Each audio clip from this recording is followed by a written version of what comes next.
Hello students, last class में हमने 6 properties discuss की थी डिटर्मिनेंट से रिलेटेड, और उसके बाद हमने जो है 11 एग्जाम्पल्स भी पढ़े थे।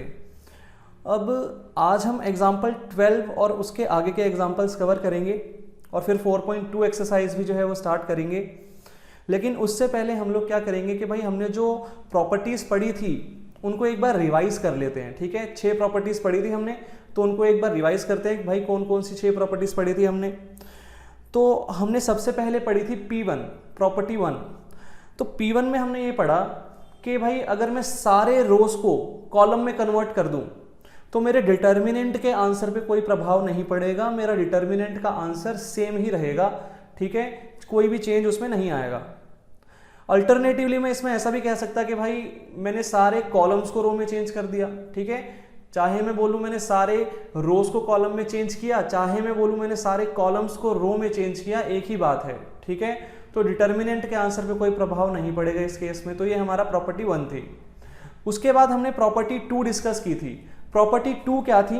प्रॉपर्टी 2 ये थी कि भाई अगर मैं किन्हीं 2 रोज को आपस में इंटरचेंज कर दूं तो मेरे डिटर्मिनेंट का जो आंसर है उसका साइन जो है वो चेंज हो जाएगा। ठीक है, साइन चेंज हो जाएगा। मैंने यहाँ पे आपको बताया था कि भाई साइन जो है वो -1 से मल्टीप्लाई हो जाएगा। ठीक है, थोड़ा इजीली जो है हमने समझा था ये। अल्टरनेटिवली यहाँ पे ऐसा भी हो सकता है कि भाई अगर मैं 2 कॉलम्स को आपस में इंटरचेंज कर दूं तो उस केस में भी ये प्रॉपर्टी अप्लाई होगी। उस केस में भी जो हमारा डिटर्मिनेंट का आंसर होगा वो जो है उसका साइन चेंज हो जाएगा, साइन -1 से मल्टीप्लाई हो जाएगा। ये थी हमारी प्रॉपर्टी 2। आगे हमने प्रॉपर्टी 3 डिस्कस की थी, P3। तो P3 में हमने क्या पढ़ा था? P3 में हमने ये पढ़ा था कि अगर डिटर्मिनेंट के अंदर कोई 2 रोज सेम है, आइडेंटिकल है, मतलब सारे के सारे रिस्पेक्टिव एलिमेंट्स सेम हैं 2 रोज के अंदर, तो उस डिटर्मिनेंट का आंसर 0 होगा। ठीक है, हमें कैलकुलेट करने की जरूरत नहीं पड़ेगी, वहां पे सीधा ही आंसर 0 आ जाएगा। अल्टरनेटिवली कॉलम पे भी ये प्रॉपर्टी अप्लाई होती है कि भाई अगर 2 कॉलम्स सेम हैं, आइडेंटिकल हैं 2 कॉलम्स, रिस्पेक्टिव एलिमेंट्स सेम है 2 कॉलम्स के, तो भाई उस डिटर्मिनेंट का आंसर 0 आएगा। ठीक है, तो ये प्रॉपर्टी 3 थी हमारी। फिर हमने प्रॉपर्टी 4 पढ़ी थी कि मैं किसी भी एक रो या किसी भी एक कॉलम में से क्या कर सकता हूं, कॉमन फैक्टर ले सकता हूं बाहर। ठीक है, तो कॉमन फैक्टर बाहर ले सकते थे हम। ये हमने कहां पे पढ़ा था? प्रॉपर्टी P4 में पढ़ा था। कॉमन फैक्टर हम बाहर ले सकते थे डिटर्मिनेंट के। ठीक है, ये P4 था हमारा। फिर हम P5 पे आए थे। तो P5 में हमने क्या डिस्कस किया था? P5 में हमने पढ़ा था कि अगर किसी एक रो के अंदर या किसी एक कॉलम के अंदर जो एलिमेंट्स हैं वो 2 टर्म्स का समीशन है, 2 टर्म्स का सम है, तो हम जो एलिमेंट्स हैं उनको 2 अलग अलग डिटर्मिनेंट्स में तोड़ सकते थे। ठीक है, ये चीज मैं आपको दिखाता हूं। देखो यहां पे हमने एग्जांपल 10 लिया था और एग्जांपल 10 में क्या था? एक रो के अंदर जो एलिमेंट्स थे सारे के सारे वो 2 टर्म्स का समीशन थे, सम थे। तो हमने क्या किया था? इस एक डिटर्मिनेंट को 2 डिटर्मिनेंट में इस तरीके से डिवाइड कर दिया था। ये बीच में प्लस वाला साइन यहां पे आ गया था। ठीक है, तो इस तरीके से 2 अलग अलग डिटर्मिनेंट में टूट चुका था। लेकिन ये चीज ऐसे वाले केस में एप्लीकेबल नहीं होगी। देखो अगर 2 रोज के अंदर जो है समीशन ऐसे रिप्रेजेंट होगा तो मैं इसको नहीं तोड़ पाऊंगा। एक रो या एक कॉलम में होना चाहिए। ठीक है, एक रो या एक कॉलम। यहाँ पे 2 कॉलम्स में हो रहा है। देखो 2 कॉलम्स में समीशन रिप्रेजेंट हो रहे हैं, और यहाँ पे तो उल्टा देखो 2 टर्म्स का समीशन था, यहाँ पे 3 टर्म्स का हो गया। तो यहाँ पे तो बिल्कुल पॉसिबल हो ही नहीं सकता। ठीक है, वैसे तो 2 टर्म्स में भी अगर समीशन होता तो भी पॉसिबल नहीं होता, इन 2 कॉलम्स के अंदर हो जाता तो। ठीक है, तो एक कॉलम या एक रो में अगर ये चीज होगी तो ही हम ये P5 लगा पाएंगे, प्रॉपर्टी 5 लग जाएगी हमारी। फिर हमने पढ़ा था P6 क्या थी? तो P6 में हमने समझा था कि भाई जो हमने थर्ड ऑपरेशन पढ़ा था ना एलिमेंट्री रो ट्रांसफॉर्मेशन के अंदर, तो वहां पे जो थर्ड ऑपरेशन था हमारा वही हमारा यहाँ पे P6 है। ठीक है, देखो यहाँ पे मैंने आपको रिप्रेजेंट करके बताया था इक्वेशन के रूप में कि भाई Ri goes to Ri plus K into Rj। अगर एक रो के अंदर मैं कोई नॉन जीरो रियल नंबर को मल्टीप्लाई करके दूसरी रो में ऐड या सब्ट्रैक्ट कर दूं तो ये मेरा जो ऑपरेशन है ये थर्ड ऑपरेशन पढ़ा था हमने, वही वाला ऑपरेशन है। सेम ऑपरेशन कॉलम में भी जो है ये एप्लीकेबल हो जाता है। ठीक है, तो ये हमने पढ़ा था प्रॉपर्टी 6 में। तो ये हमारी 6 प्रॉपर्टी थी जो हमने लास्ट क्लास में डिस्कस की थी। आज हम क्या करने वाले हैं? तो भाई आज हम एग्जाम्पल नंबर 12 से स्टार्ट करेंगे और आगे के एग्जाम्पल्स जो हैं वो कंटिन्यू करेंगे। अब ये एग्जाम्पल्स करते टाइम हमें ये 6 की 6 प्रॉपर्टीज टिप्स पे होनी चाहिए।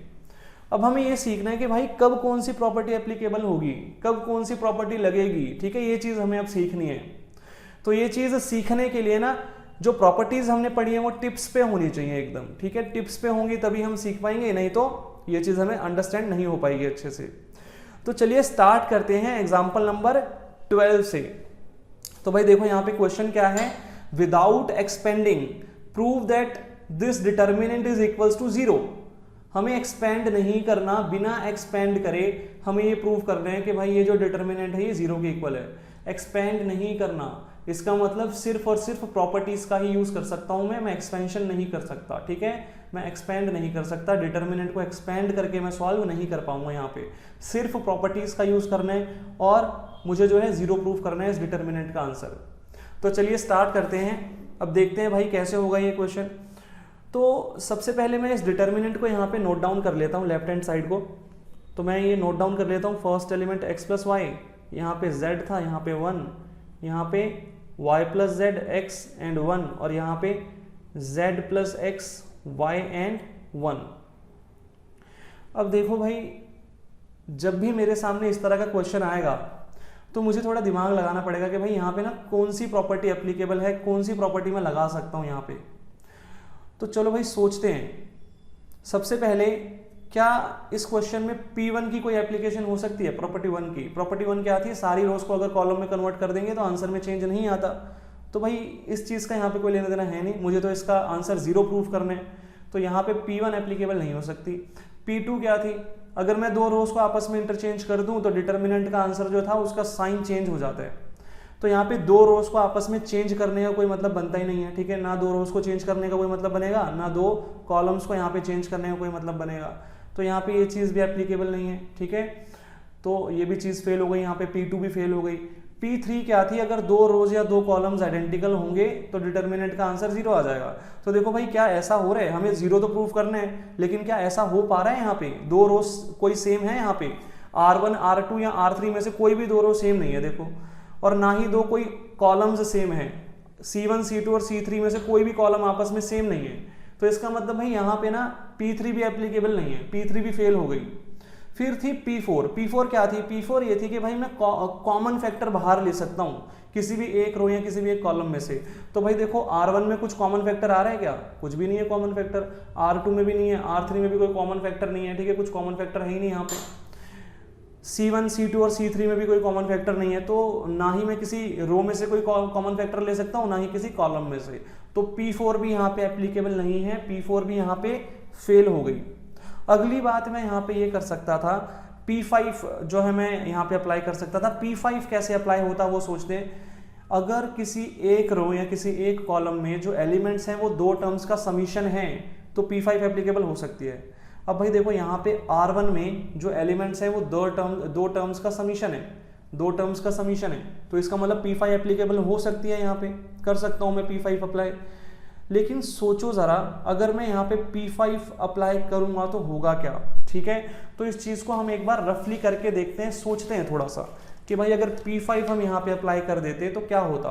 तो देखो भाई ध्यान से, अगर मैं यहाँ P5 अप्लाई करता तो फर्स्ट एलिमेंट जो था वो अलग हो जाता, उसके लिए एक अलग से डिटर्मिनेंट बन जाता इस तरीके से, और फिर प्लस का साइन आता, और जो सेकंड टर्म्स थी उनके लिए एक अलग से डिटर्मिनेंट बन जाता इस तरीके से, ठीक है, ऐसे अलग से डिटर्मिनेंट बन जाता है यहाँ पे इस तरीके से।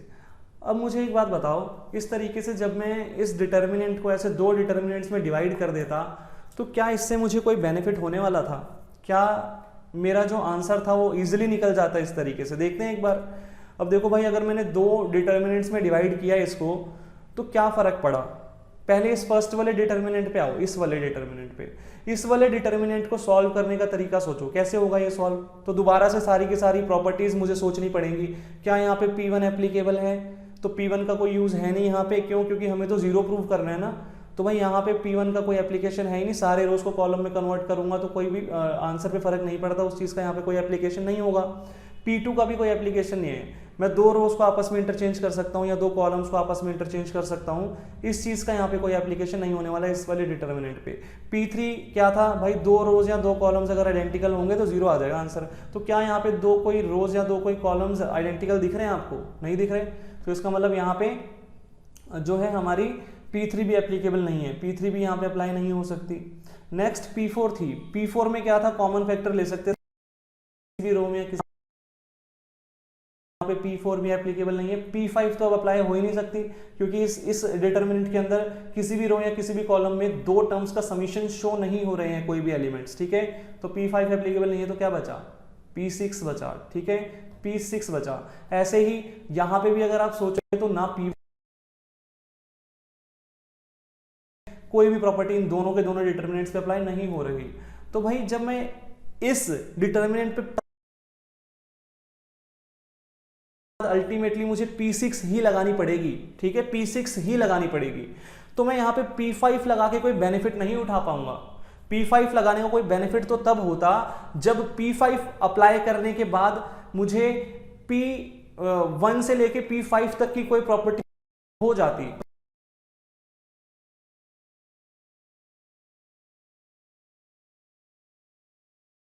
मतलब ही नहीं रह गया। इसका मतलब भाई ये सब करने के बजाय मैं सीधा ही यहाँ पे P6 लगा देता हूँ क्योंकि अल्टीमेटली तो P6 ही लगानी है ना मुझे, ठीक है। तो इसका मतलब भाई यहाँ पे कोई बेनिफिट नहीं होने वाला P5 लगाने से, तो मैं सीधा ही क्या करूंगा, मैं सीधा ही P6 लगाऊंगा, ठीक है। मैं सीधा इसी वाले डिटर्मिनेंट पे P6 अप्लाई करूंगा, मेरे स्टेप्स थोड़े से सेव हो जाएंगे, आंसर थोड़ा इजी बन जाएगा, ठीक है। हालांकि अगर मैं P5 अप्लाई करके ये इस तरीके से आंसर लाऊं और फिर मैं P6 लगाऊं तो भी मेरा आंसर आ जाएगा, बट वो थोड़ा कॉम्प्लेक्स हो जाएगा क्योंकि मुझे दो दो अलग अलग डिटर्मिनेंट सॉल्व करने पड़ेंगे। पहले इस डिटर्मिनेंट को सॉल्व करूंगा, फिर इसको, दोनों को अलग अलग सॉल्व करना पड़ेगा, ठीक है। लेकिन वो थोड़ा कॉम्प्लेक्स होगा, इसीलिए मैं क्या करूंगा, मैं सीधा ही इसी वाले डिटरमिनेंट पे जो है P6 अप्लाई करूंगा। क्लियर है यहाँ तक की बात? तो भाई इतना तो समझ में आ गया कि अब प्रॉपर्टी कौन सी लगने वाली है, यहाँ पे P6 अप्लाई होने वाली है, ठीक है, P6 लगेगी। अब भाई P6 कैसे लगाएं, ऑपरेशन कैसे लगाएं अब, ठीक है, ऑपरेशन लगाने का तरीका सोचना पड़ेगा। तो देखो भाई यहाँ पे ना क्वेश्चन को ऑब्जर्व करते हैं, ऑब्जर्व करेंगे क्वेश्चन को। क्वेश्चन में क्या क्या चीजें गिवन है एक बार ध्यान से देखते हैं। मुझे यहाँ पे x, y और z, देखो x, y और z यहाँ पे दिख रहे हैं। सेम पैटर्न मुझे यहाँ पे दिख रहा है, देखो x, y, z, और सेम पैटर्न मुझे यहाँ पे दिख रहा है x, y, z। देखो x, y, z, x, y, z और x, y, z, x, y, z, ठीक है। तो सेम पैटर्न यहाँ पे दिख रहा है मुझे। यहाँ पे ना एक चीज माइंड में ये आती है कि R1 पे अगर मैं ऑपरेशन लगाऊं, देखो कैसे, R1 पे अगर मैं ऑपरेशन लगाऊं और मैं R1 में ऐड कर दूं R2, ठीक है, मैंने R2 को एक नॉन जीरो रियल नंबर के साथ मल्टीप्लाई किया, 1 के साथ, देखो 1 के साथ मल्टीप्लाई किया R2 को और दूसरी रो में ऐड कर दिया, ठीक है। तो वही थर्ड वाला ऑपरेशन हमारा अप्लाई किया एक तरीके से मैंने। अगर मैं ये ऑपरेशन यहाँ पे अप्लाई कर दूं R1 goes to R1 plus R2, तो देखो क्या होगा, होगा क्या इससे भाई x plus y plus z हो जाएगा, यहाँ पे x plus y plus z. Same चीज यहाँ पे होगी, देखो y plus z plus x हो जाएगा, तो मैं x plus y plus z लिख सकता हूँ ना उसको भी, x plus y plus z, और सेम चीज यहाँ हो जाएगी x plus y plus z, ठीक है। तो ये मैंने P6 अप्लाई की है, अभी P6 अप्लाई की। उसके बाद सेकेंड रो में तो कोई चेंज नहीं आने वाला, थर्ड रो में भी कोई चेंज नहीं आने वाला। तो यहाँ तक की बात समझ में आ गई होगी आपको। अब इसके बाद क्या होगा भाई, तो इसके बाद देखो R1 के अंदर कॉमन फैक्टर आ रहा है, x plus y plus z common है तीनों में ही, तो मैं कौन सी प्रॉपर्टी अप्लाई कर दूंगा, P4 अप्लाई कर दूंगा, ठीक है। P4 अप्लाई करते हैं, तो P4 अप्लाई करेंगे तो क्या होगा, लिखते हैं यहाँ पे, taking x plus y plus z common from R1, तो R1 में से मैं x plus y plus z common ले लूंगा। तो देखो यहाँ पे x plus y plus z बाहर आ गया, कॉमन आ गया। अब देखो अंदर क्या बचेगा यहाँ पे, तो अंदर यहाँ पे 1 बचेगा, यहाँ पे भी 1 बचेगा और यहाँ पे भी 1 बचेगा। उसके बाद सेकेंड रो में तो एज इट इज एलिमेंट्स सारे वैसे के वैसे रहेंगे, थर्ड रो में भी वैसे के वैसे रहेंगे, ठीक है। तो ये आ गया हमारे पास। अब एक चीज देखना, सीधा ही माइंड में क्लिक करेगी अगर प्रैक्टिस होगी तो, कि भाई जो हमारा P3 थी ना, P3 वो एप्लीकेबल हो रही है अब। कैसे, देखो रो सेम है। तो ये चीज़ देखो, प्रॉपर्टीज अगर माइंड में होंगी तो फटाफट से ही आपके दिमाग में क्लिक कर जाएगी ये चीज़ कि यार यहाँ पे ना P3 एप्लीकेबल हो रही है। P3 क्या थी, 2 रोज या 2 कॉलम्स अगर सेम है, आइडेंटिकल हैं, तो डिटर्मिनेंट का आंसर क्या आएगा, 0। तो मैं सीधा यहाँ पे P3 अप्लाई करूँगा। P3 मैं अप्लाई करूँगा कि भाई since R1 equals to R3, तो डिटर्मिनेंट का आंसर क्या आएगा, 0 आएगा ना। तो ये चीज सीधा सीधा अप्लाई हो जाएगी। अब देखो ये x plus y plus z तो बाहर वैसे का वैसे रहेगा, इस डिटर्मिनेंट का आंसर मल्टीप्लीकेशन में क्या आएगा, 0 आएगा P3 के अनुसार। तो 0 इंटू समथिंग तो 0 ही होगा ना, ठीक है। तो ये हमारा आंसर आ गया। हमने राइट हैंड साइड यहाँ पे प्रूव कर दी, तो से यहाँ पे लिख देते हैं hence LHS equals to RHS। Left hand side right hand side के इक्वल हमने प्रूव कर दी यहाँ पे। और हमने यहाँ पे एक्सपेंशन का यूज नहीं किया, बिना एक्सपेंड किए हमने ये चीज यहाँ पे कर दी। तो भाई इस तरीके से आपको ये क्वेश्चंस सॉल्व करने हैं। आपको एप्लीकेशन आना चाहिए 6 की 6 प्रॉपर्टीज का। हम जब भी कोई नया क्वेश्चन देखेंगे तो हम सबसे पहले उन 6 प्रॉपर्टीज को सोचेंगे कि भाई उन 6 में से कोई प्रॉपर्टी अप्लाई हो रही है कि नहीं हो रही, ठीक है। और उसके बाद हम जो है वो प्रॉपर्टी अप्लाई करेंगे। अब ये जैसे कि यहाँ पे देखो, मैंने पहले सोचा कि P1 से लेके P5 तक कोई अप्लाई नहीं हो रही थी, हालांकि देखो P5 अप्लाई हो भी रही थी। यहाँ पे हमने P5 अप्लाई करके देखा भी था कि P5 जो है वो अप्लाई हो रही थी, लेकिन P5 अप्लाई करने के बाद भी अल्टीमेटली मुझे क्या करना पड़ रहा था, P6 लगाना पड़ रहा था। भाई P5 लगाने का हमें बेनिफिट तब होगा जब P5 लगाने के बाद है ना P1 से लेके P5 तक की ही कोई दूसरी प्रॉपर्टी यूज हो जाए यहाँ पे, तब बेनिफिट होगा P5 लगाने का। अगर P5 लगाने के बाद भी मुझे P6 ही नेक्स्ट स्टेप में यूज करनी पड़ रही है तो उस P5 लगाने का कोई मोटिव ही नहीं है, ठीक है। तो वो P5 कोई बेनिफिशियल है ही नहीं हमारे लिए, तो इसलिए वो P5 मैंने लगाया ही नहीं, मैंने सीधा P6 लगा दिया यहाँ पे, ठीक है। क्योंकि भाई अगर मैं यहाँ पे P5 लगाता फिर मैं दोबारा P6 लगाता तो थोड़ा कॉम्प्लेक्स हो जाता, थोड़ा बड़ा हो जाता क्वेश्चन, ठीक है। तो इसलिए ये काम हमने नहीं किया, हमने जो है सीधा P6 अप्लाई कर दिया। अब हम आगे बढ़ते हैं एग्जाम्पल नंबर 13 पे। एग्जाम्पल 13 पे, अब एग्जाम्पल 13 में हमें क्या दे रखा है भाई, एक बार रीड आउट करते हैं। एग्जाम्पल 13 क्या है, क्वेश्चन है कि भाई इवेल्युएट द डिटर्मिनेंट। हमें एक डिटर्मिनेंट गिवन है, डिटर्मिनेंट गिवन है और बोल रखा है भाई इसको इवेल्युएट करो। इवेल्युएट करो मतलब इसका आंसर निकालो। डिटर्मिनेंट को सॉल्व करने के लिए बोला हुआ है, डिटर्मिनेंट को सॉल्व करना है हमको। अब दोबारा से वही बात, मैं तीनों प्रॉपर्टी अब दोबारा से वही बात, मैं 6 की 6 प्रॉपर्टीज यहाँ पे अप्लाई करके देखूंगा। सबसे पहले P1, तो भाई P1 क्या थी, P1 ये थी कि सारी रोज को अगर कॉलम में कन्वर्ट कर दूं तो आंसर पे कोई फर्क नहीं पड़ेगा, तो भाई इसका यहाँ पे कोई ऑपरेशन है ही नहीं, ठीक है। ये प्रॉपर्टी यहाँ पे अप्लाई हो ही नहीं सकती। P2 क्या थी, P2 ये थी कि भाई P2 प्रॉपर्टी ये थी कि हम अगर 2 रोज को आपस में इंटरचेंज कर दें या 2 कॉलम्स को आपस में इंटरचेंज कर दें तो डिटर्मिनेंट का जो आंसर है उसका साइन जो है वो क्या हो जाएगा, चेंज हो जाएगा, -1 से मल्टीप्लाई हो जाएगा। P3 क्या थी, P2 तो एप्लीकेबल हो नहीं रही, तो P3 क्या थी, P3 प्रॉपर्टी ये थी कि भाई अगर 2 रोज या 2 कॉलम्स आइडेंटिकल हैं तो आंसर 0 आएगा। तो यहाँ पे भाई कोई 2 रोज या कोई 2 कॉलम्स आपस में आइडेंटिकल तो दिख नहीं रहे मुझे। P4 क्या थी, कॉमन फैक्टर ले सकते हैं, तो देखो R1 में से कुछ कॉमन नहीं आ रहा, ना R2 में से ना R3 में से, ऐसे ही ना C1 में से कॉमन आ रहा है कुछ, ना C2 में से ना C3 में से, कुछ भी कॉमन नहीं आ रहा, ठीक है। तो इसका मतलब भाई कॉमन फैक्टर भी यहाँ पे नहीं निकल पा रहा, यहाँ पे P4 भी एप्लीकेबल नहीं है। अब P5 अप्लाई करने का सोचेंगे तो P5 के लिए तो भाई समीशन होना चाहिए, प्लस में होने चाहिए या माइनस में होने चाहिए एलिमेंट्स, ठीक है। समीशन या सब्ट्रैक्शन होना चाहिए, किसी एक रो या किसी एक कॉलम के अंदर एलिमेंट्स के अंदर 2 टर्म्स में समीशन या सब्ट्रैक्शन होना चाहिए। तो यहाँ पे ऐसा कुछ दिख नहीं रहा मुझे, ठीक है। कोई समीशन या सब्ट्रैक्शन यहाँ पे किसी भी रो या किसी भी कॉलम में नहीं दिख रहा मुझे 2 टर्म्स का, ठीक है। तो ये भी चीज यहाँ पे एप्लीकेबल नहीं है, P5 भी नहीं लगेगी यहाँ पे। तो अब अल्टीमेटली क्या बचा, P6, ठीक है। तो P6 लगानी पड़ेगी यहाँ पे, मतलब हमें ऑपरेशन लगाना पड़ेगा, थर्ड वाला ऑपरेशन अपना। तो अब थर्ड ऑपरेशन कैसे लगाएं, ये चीज हमें यहाँ पे सोचनी पड़ेगी थोड़ी सी। थर्ड ऑपरेशन कैसे अप्लाई करेंगे हम लोग, तो भाई देखो अब यहाँ पे ना माइंड में ज्यादा से ज्यादा मेरे यही आ रहा है कि ना यहाँ पे 1 है, यहाँ पे 1 है और यहाँ पे भी 1 है, इससे ज्यादा कुछ माइंड में आ नहीं रहा।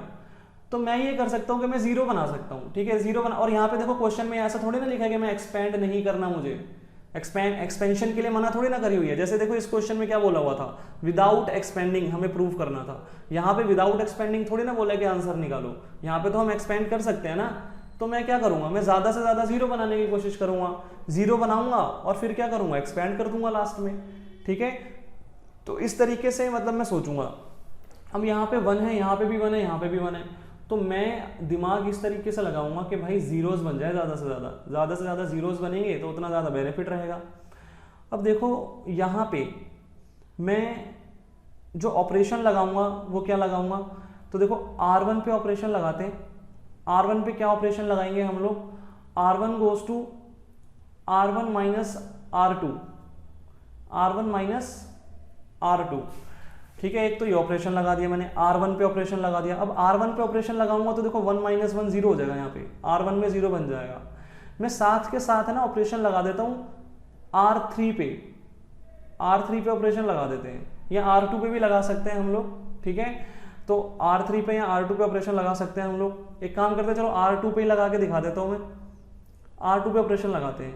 R2 पे क्या ऑपरेशन लगाएंगे अब, तो भाई R2 पे ऑपरेशन लगाएंगे R2 minus R3, R2 minus R3, ठीक है। तो भाई ये हमने दो ऑपरेशंस अप्लाई कर दिया। मैंने बताया था कि अगर साइमल्टेनियसली मैं दो रोज पे ये ऑपरेशन लगाऊंगा ना जब, तो मुझे देखो मैंने इस वाली रो में पहले चेंज लेके आया था R1 में, तो सेकंड वाला जो ऑपरेशन है उसमें R1 का यूज नहीं करना कहीं पे। देखो R1 तो नहीं दिख रहा आपको यहाँ पे कहीं पे भी, तो इसका मतलब सही ऑपरेशन है, गलत नहीं है ये ऑपरेशन, ठीक है। अब मैं इन दोनों ऑपरेशंस को साइमल्टेनियसली अप्लाई करूंगा। देखो ध्यान से, सबसे पहले इस वाले ऑपरेशन को अप्लाई करेंगे, R1 में चेंज लेके आएंगे, 1 माइनस 1 कितना हो गया 0, a माइनस बी, तो a माइनस बी ही आएगा, बी सी माइनस सी ए, तो लिखते हैं यहाँ पे बी सी माइनस सी ए, ठीक है। तो ये हमने जो है R1 में चेंज ले आए हम। अब R2 में भी चेंज लाते हैं, 1 माइनस 1 0, फिर उसके बाद b माइनस सी, और उसके बाद सी ए माइनस ए बी, तो सी ए माइनस ए बी, ठीक है। ये हम R2 में चेंज ले आए। और R3 as it is, R3 में कोई चेंज नहीं आएगा, R3 पे हमने कोई ऑपरेशन अप्लाई नहीं किया। अब इसके बाद एक चीज सोचो, यहाँ पे ना कॉमन आ रहा है, देखो यहाँ पे C कॉमन आ रहा है और यहाँ पे A कॉमन आ रहा है, तो एक काम करते हैं कॉमन ले लेते हैं यहाँ पे, ठीक है। 0 0 1 वैसे के वैसे, a माइनस बी वैसे के वैसे, b माइनस सी वैसे के वैसे, c भी वैसे के वैसे। यहाँ पे c कॉमन ले लेते हैं, अंदर देखो क्या बचेगा b माइनस a, ऐसे ही यहाँ पे a कॉमन ले लेते हैं, अंदर क्या बचेगा a minus sorry c minus b, c minus b, ठीक है। ये हमने लिख दिया, और ये a भी वैसे का वैसे, ठीक है, कॉमन ले लिया हमने, जो कॉमन आ रहा था वो। अब यहाँ पे देखो a माइनस बी है हमारे पास, a माइनस बी, ये 0 है, ये a माइनस बी है, यहाँ पे b माइनस ए है। भाई अगर मैं इसको भी a माइनस बी की फॉर्म में लिख दूं, मतलब मैं यहाँ से माइनस कॉमन ले लूँ, देखो मैं करके दिखाता हूँ आपको। यहाँ पे तो 0, यहाँ पे a माइनस बी, और यहाँ से ना माइनस कॉमन ले लिया, ये माइनस सी हो गया अब, और अंदर ब्रैकेट में क्या बचा a माइनस बी। ऐसा मैंने क्यों किया अभी मैं समझाता हूँ आपको, ठीक है। सेम चीज मैं यहाँ पे करूंगा, देखो यहाँ पे b माइनस सी था ना, ब्रैकेट में क्या था c माइनस बी था, तो मैं इसको भी b माइनस सी बना रहा हूँ, मैं माइनस कॉमन ले रहा हूँ बाहर, तो अंदर क्या बच गया b माइनस सी, और थर्ड रो में कोई चेंज नहीं। अब एक चीज देखना ध्यान से, अब एक चीज देखना, अब मैं ना P4 अप्लाई करूंगा, P4। सबसे पहले मैंने P6 अप्लाई की थी और अब मैं P4 अप्लाई कर रहा हूँ। P4 कैसे अप्लाई होगी, देखो मैं R1 में से कॉमन ले सकता हूँ a माइनस बी, यहाँ तो 0 है ना, 1 थोड़ी ना है, यहाँ पे 0 है, तो मैं कॉमन ले सकता हूँ पूरे में से, ठीक है। a माइनस बी कॉमन आ गया यहाँ पे, तो a माइनस बी बाहर लिख दिया मैंने। ऐसे ही सेकंड रो से मैं b माइनस सी कॉमन ले लेता हूँ, सेकंड रो में से b माइनस सी कॉमन आ गया, ठीक है। तो अंदर देखो क्या बचेगा, यहाँ 0, यहाँ 1 और यहाँ पे माइनस सी, यहाँ 0, यहाँ 1 और यहाँ पे माइनस a, और यहाँ पे 1, यहाँ पे c और यहाँ पे ab। तो इस तरीके से मैंने P4 अप्लाई कर दी यहाँ पे। अब ये चीज़ आपको कैसे समझ में आएगी, भाई ये सारी चीज़ें ना आपको प्रैक्टिस से समझ में आएंगी, दिमाग लगाना पड़ेगा, बिना दिमाग लगाए समझ में नहीं आने वाला। यहाँ कोई शॉर्टकट नहीं है इस चीज़ का कि भाई ये शॉर्टकट के थ्रू किसी तरीके से सॉल्व हो जाए, क्योंकि हर बच्चा पता क्या चाहता है, आजकल हर बच्चा चाहता है भैया आप ना मैथ्स पढ़ा रहे हो, शॉर्टकट बता दो, पेपर में इजी तरीके से हो जाए। भाई पेपर में कोई इजी तरीका नहीं होता, आपको क्या करना है, प्रैक्टिस करनी है। बिना प्रैक्टिस के आप नहीं कर पाओगे। पेपर में अगर मान लो कोई ऐसा क्वेश्चन आ गया जो बुक से ना हुआ, तो कैसे कर लोगे, बिना प्रैक्टिस के थोड़े ना हो पाएगा। तो प्रैक्टिस एनसीईआरटी की अगर ढंग से होगी तो गारंटीड 90% मार्क्स आपके आएंगे ही आएंगे, पूरी गारंटी है। बट उसके लिए प्रैक्टिस, डेडिकेशन चाहिए, लगन चाहिए पढ़ने की, बहाने नहीं चाहिए उसके लिए, ठीक है। तो ये चीज हो गई भाई, इतना समझ में आ गया होगा। पहले P6 क्यों अप्लाई की थी हमने, क्योंकि P1 से P5 अप्लाई नहीं हो रही थी, तो P6 अप्लाई कर दी। P6 अप्लाई करने के लिए दिमाग लगाया कि भाई यहाँ पे 1 था, यहाँ पे 1 था, यहाँ पे भी 1 था, तो जीरोस बनाने की कोशिश की मैंने। तो जीरोस बनाए मैंने, दो साइमल्टेनियसली दो ऑपरेशन लगा के मैंने जीरोस बनाए। जब मैंने साइमल्टेनियसली दो ऑपरेशन लगाए तो मैंने ध्यान रखा कि भाई R1 में चेंज लेके आया था, तो मैंने सेकंड वाले ऑपरेशन में R1 को यूज नहीं किया। उसके बाद मैंने देखा कि यार R1 में ना कॉमन आ सकता है, तो मैंने कॉमन ले लिया, P4 अप्लाई कर दी मैंने। अब यहाँ पे आके रुकते हैं भाई और अब सोचते हैं ये वाला जो डिटर्मिनेंट है हमारे पास, क्या यहाँ पे कोई प्रॉपर्टी अप्लाई हो सकती है क्या, यहाँ पे कोई प्रॉपर्टी अप्लाई हो सकती है क्या? तो भाई अगर ध्यान लगाओगे तो कोई भी प्रॉपर्टी आपको यहाँ पे अप्लाई होती हुई नहीं दिखेगी, ना P1 ना P2 ना P3 ना P4 ना P5, कोई भी नहीं, P6 भी नहीं, ठीक है। तो अब कोई प्रॉपर्टी और अप्लाई नहीं हो रही है, तो मैं एक्सपेंड करूँगा, ठीक है, एक्सपेंशन के थ्रू सॉल्व करूँगा। और भाई ऑब्वियस सी बात है, मैं एक्सपेंशन जब करूँगा तो वो C1 के अलॉन्ग करूँगा, क्यों? क्योंकि भाई C1 में सबसे ज़्यादा जीरो है, यहाँ पे सबसे ज़्यादा जीरो है, तो इसलिए मैं C1 के अलॉन्ग एक्सपेंड करूँगा। अब देखो ये जीरो है, ये जीरो है, तो सीधा इस वाले एलिमेंट के थ्रू मैं एक्सपेंड करूंगा। यहाँ पे ये एलिमेंट जो है ये इवन प्लेस पे है, ठीक है, A31 है ये एलिमेंट, A31, तो इवन एलिमेंट हो गया ना, 3 + 1 4 हो गया, इवन एलिमेंट है, तो इसका साइन तो पॉजिटिव ही रहेगा, ठीक है, 1 रहेगा ये। अब जब मैं ये एलिमेंट लूंगा तो ये वाली रो, थर्ड रो, और ये वाला कॉलम, फर्स्ट कॉलम, ये डिलीट हो जाएंगे। तो क्या होगा, इसको इससे मल्टीप्लाई करूंगा माइनस इसको इससे मल्टीप्लाई करूंगा। अब यहाँ पे ना मेरे माइंड में एक चीज़ आ रही है, क्या चीज़ आ रही है मेरे माइंड में कि भाई यहाँ पे भी 1 है, यहाँ पे भी 1 है।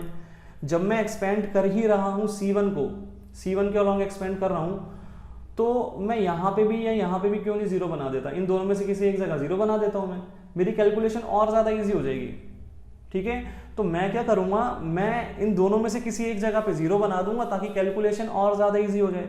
तो एक काम करते हैं भाई, ऑपरेशन लगा देते हैं यहाँ पे, P6 का अप्लाई करते हैं, यहाँ पे ऑपरेशन लगाते हैं। R1 में चेंज लेके आ रहा हूँ मैं, क्या चेंज लाऊंगा, R1 - R2, ठीक है, R1 में चेंज लेके आ रहा हूँ मैं, क्या चेंज लेके आऊंगा, R1 - R2।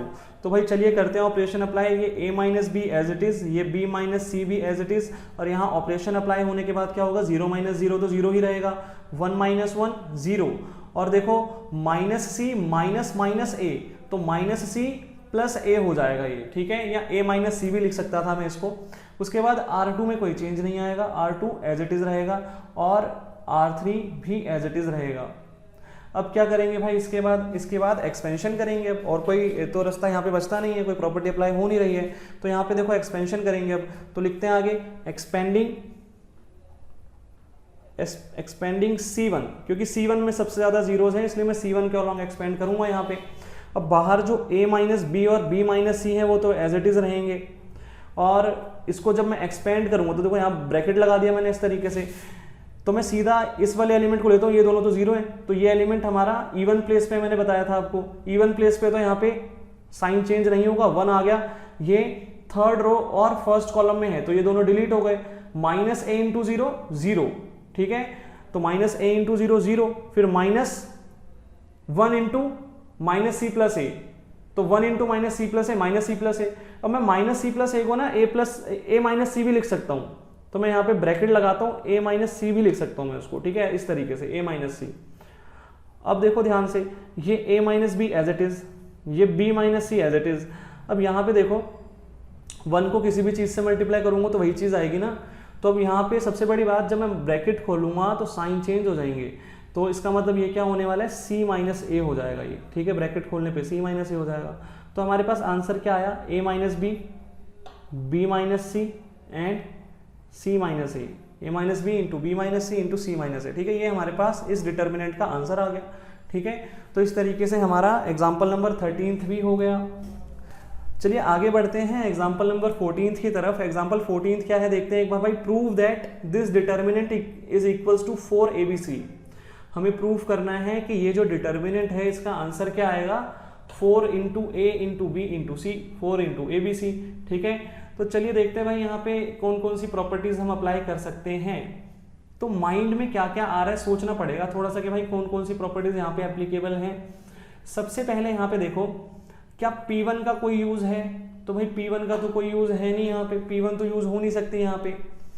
P2 का कोई यूज है, क्या कोई दो रोज को आपस में इंटरचेंज करने से कोई बेनिफिट मिलेगा यहाँ पे क्या, या फिर कोई दो कॉलम्स को आपस में इंटरचेंज करने से कोई बेनिफिट मिल सकता है, तो नहीं भाई, कोई दो रोज को या दो कॉलम्स को आपस में इंटरचेंज करने से कोई बेनिफिट यहाँ पे नहीं मिलने वाला। P3 का कोई यूज है, क्या कोई दो रोज या कोई दो कॉलम्स आपस में आइडेंटिकल दिख रहे हैं आपको, तो नहीं भाई ऐसा भी कुछ नहीं है। तो P3 भी यूज नहीं होगी। P4 का कोई यूज है? P4 क्या थी हमारी भाई, कॉमन फैक्टर ले सकते थे। क्या R1 में कुछ कॉमन आ रहा है भाई? यहाँ पे A है, यहाँ पे A है, बट यहाँ पे तो मल्टीप्लीकेशन में A थोड़ी ना है, तो R1 में कुछ कॉमन नहीं है, R2 में भी नहीं है, R3 में भी नहीं है। देखो C1 C2 और C3 में भी कुछ कॉमन नहीं आ रहा, तो इसका मतलब कॉमन फैक्टर भी नहीं निकल सकता। P4 भी यहाँ पे फेल हो गई। P5 क्या यहाँ पे अप्लाई हो सकती है? तो भाई यहाँ पे देखो दो टर्म्स का समीशन तो शो हो रहा है, बट किसी एक रो में या किसी एक कॉलम में होना चाहिए था, यहाँ पे तो डायगोनल एलिमेंट्स पे हो रहा है, तो मतलब यहाँ पे P5 भी अप्लाई नहीं हो सकती। P5 भी फेल हो गई, तो बचा ही क्या? P6। ठीक है, तो मतलब ये क्वेश्चन भी P6 के थ्रू ही सॉल्व होगा। ठीक है, और तो कोई चारा है नहीं यहाँ पे हमारे पास। अब P6 अप्लाई करनी है तो थोड़ा दिमाग लगाना पड़ेगा। तो पहले तो मैं एलिमेंट्स को ऑब्जर्व करूंगा। भाई देखो यहाँ पे B है, यहाँ पे C है, और एक चीज माइंड में ये आती है कि यहाँ पे B और यहाँ पे C है, यहाँ पे B है, यहाँ पे C है, और सेम चीज यहाँ पे दिख रही है मुझे। यही सेम पैटर्न देखो यहाँ दिख रहा है, A है, C है, A है, C है, यहाँ पे A है, B है, A है, B है। तो ये चीज है ना माइंड में आ रही है कि भाई इसका यूज मैं कर सकता हूँ किसी तरीके से। कैसे कर सकता हूँ इसका यूज में? तो देखो भाई बड़ा इजी है, इसका यूज हम कर सकते हैं बड़े आराम से। हम यहाँ पे ना एक ऑपरेशन ये लगा सकते हैं कि मैं R1 पे ऑपरेशन लगाऊं और मैं R1 minus R2 minus R3 कर दूं। ठीक है, तो ऐसा मैंने इसीलिए किया क्योंकि यहाँ पे A है प्लस C है, और जब मैं माइनस करूंगा B माइनस करूंगा C तो 0 आ जाएगा। ठीक है, तो मतलब इजी हो जाएगा थोड़ा सा। ठीक है, तो करते हैं भाई ये ऑपरेशन अप्लाई करते हैं, देखते हैं क्या होता है, क्या रिजल्ट आता है हमारे पास। तो ऑपरेशन अप्लाई करने के बाद क्या होगा? ऑपरेशन अप्लाई करने के बाद यहाँ पे तो 0 आ जाएगा, यहाँ पे तो 0 आ जाएगा। सेकंड एलिमेंट देखते हैं भाई, सेकंड एलिमेंट में क्या होगा? A माइनस सी, फिर ब्रैकेट खुलेगा तो माइनस A माइनस सी। मैं लिख के दिखाता हूँ आपको, ये चीज लिख के करते हैं इसको, किस तरीके से चेंज आएगा। देखो यहाँ पे सेकंड एलिमेंट में, तो यहाँ पे देखो भाई R1 minus R2 minus R3। ठीक है, ये चीज आएगी हमारे पास। अब यहाँ ब्रैकेट खुलेगा तो साइन चेंज होगा, तो A minus C minus A minus C. अब देखो एक बात ध्यान से देखो, यहाँ पे A से A तो कैंसिल हो गया, लेकिन माइनस सी और माइनस सी कितना हो गया? माइनस 2C हो गया, तो यहाँ पे माइनस 2C आ गया। नेक्स्ट थर्ड एलिमेंट पे भी ऑपरेशन लगाते हैं, A minus b minus A plus b. अब यहाँ पे ब्रैकेट खुलेगा, साइन चेंज होगा, A minus b minus A minus b. अब एक चीज देखो, A से A तो यहाँ पे भी कैंसिल हो गया, माइनस बी और माइनस बी कितना हो गया? Minus 2B। ठीक है, तो यहाँ पे माइनस 2B आ गया। उसके बाद इस एलिमेंट में कोई चेंज नहीं आएगा, सेकंड रो के किसी भी एलिमेंट में कोई चेंज नहीं आएगा, थर्ड रो में भी कोई चेंज नहीं आएगा, तो ये भी एज इट इज मैंने लिख दिया। तो भाई P6 अप्लाई हो सकती थी, मैंने सोचा किस तरीके से होगी, तो मैंने ऑपरेशन लगा दिया यहाँ पे। अब उसके बाद यहाँ पे जो मेरे पास रिजल्टेंट डिटर्मिनेंट आया है, मैं इस पर दोबारा से ऑपरेशन एक बार सोचता हूँ, कोई और ऑपरेशन अप्लाई हो सकता है क्या? अब इस पर कोई पैटर्न दिख रहा है आपको? कोई ऑपरेशन और अप्लाई हो सकता है? P1 P2 P3 P4 P5 तक तो कोई ऑपरेशन मुझे नहीं दिख रहा है यहाँ पे अप्लाई होता हुआ। आप एक बार देखो ध्यान से, P1 P2 का तो कोई यूज है नहीं यहाँ पे, इंटरचेंज करने वाला कोई यहाँ पे हमें बेनिफिट देगा ही नहीं कोई। P3 जो हमारा था, दो रोज या दो कॉलम्स आपस में अगर आइडेंटिकल होंगे तो उसका आंसर 0 आ सकता है, बट ऐसा कुछ यहाँ पे है नहीं, और वैसे भी यहाँ पे तो आंसर 0 आ ही नहीं रहा ना, तो आंसर तो 0 आ ही नहीं रहा, तो P3 तो वैसे भी एप्लीकेबल नहीं है यहाँ पे। P4 क्या था? कॉमन फैक्टर ले सकते थे, यहाँ पे कोई कॉमन फैक्टर किसी भी रो में या किसी भी कॉलम में आपको नहीं दिखेगा, है ही नहीं कॉमन फैक्टर। P5 किसी एक रो या किसी एक कॉलम के अंदर अगर समीशन रिप्रेजेंट हो रहा है तो भाई वो एप्लीकेबल हो जाएगा, बट यहाँ पे किसी एक रो या किसी एक कॉलम में समीशन नहीं है। ठीक है, डायगोनल एलिमेंट्स पे आपको दिख रहा है वैसे, तो उसका कोई बेनिफिट होता नहीं है। तो बचा क्या? P6 बची। अब दोबारा से अब P6 अप्लाई करने का यहाँ पे देखो कोई बेनिफिट होगा क्या? जीरोस बन पा रहे हैं? कोई जीरोस बनाने की कोशिश करो, देखो क्या जीरोस बन पा रहे हैं? किसी भी तरीके से जीरोस बनाने का सोचो भाई, किसी भी तरीके से यहाँ पे अब इससे ज्यादा जीरोस नहीं बन पाएंगे। इस क्वेश्चन में ये एक जीरो तो बन गया, अब इससे ज्यादा आप सोच के देख लो, कहीं पे भी आपको अगर कोई ऑपरेशन लगा के जीरो बन रहा हो तो नहीं बनेगा। ठीक है, यहाँ पे जीरो नहीं बन पाएगा। ठीक है, ट्राई कर लो आप एक बार, दिमाग लगाओ, थोड़ा सोचो किसी तरीके से हो पाए अगर। ठीक है, मेरे माइंड में तो नहीं आ रहा कि भाई जीरो बन जाए किसी तरीके से, यहाँ पे नहीं हो पाएगा। ठीक है, और ज्यादा जीरोज यहाँ पे नहीं बन सकते अब। तो अब क्या करें? तो भाई अब एक ही रास्ता बचता है, एक्सपेंड कर दो। क्वेश्चन में कहीं पे ये बात थोड़ी ना बोली थी कि विदाउट एक्सपेंडिंग प्रूव करो, तो एक्सपेंड कर सकते हैं, अलाउड एक्सपेंड करना है यहाँ पे। तो अब मैं एक्सपेंशन जब करूंगा तो मैं कैसे करूंगा एक्सपेंशन? भाई एक्सपेंशन में C1 के अलॉन्ग भी कर सकता हूँ, R1 के अलॉन्ग भी कर सकता हूँ। ये एलिमेंट 0 है, ये एलिमेंट C1 में भी आ जाता है, R1 में भी आ जाता है, तो मेरी मर्जी है भाई मैं C1 के अलॉन्ग करूँ या R1 के अलॉन्ग करूँ, ठीक है, आंसर मेरा सेम ही आएगा। तो एक काम करते हैं, R1 के अलॉन्ग इसको क्या कर देंगे, एक्सपेंड कर देंगे R1 के अलॉन्ग। तो एक्सपेंड करते हैं, एक्सपेंडिंग R1, तो R1 को एक्सपेंड करते हैं। फर्स्ट एलिमेंट तो 0 है, लिखने की जरूरत है नहीं। सेकंड एलिमेंट ऑड प्लेस पे है तो उसका साइन चेंज हो जाएगा, -2c था तो अब 2c हो जाएगा, ठीक है, प्लस में हो जाएगा मतलब। अब देखो ये जो एलिमेंट था ये सेकंड कॉलम और फर्स्ट रो में आता है, तो सेकंड कॉलम और फर्स्ट रो डिलीट हो गया। अब मुझे क्या करना है, a plus b into b, तो करते हैं भाई b into a plus b और माइनस c इंटू बी, तो माइनस बी सी, ठीक है, ये आ गया। उसके बाद ये वाला एलिमेंट लेते हैं, ये तो इवन प्लेस पे है तो साइन चेंज नहीं होगा इसका।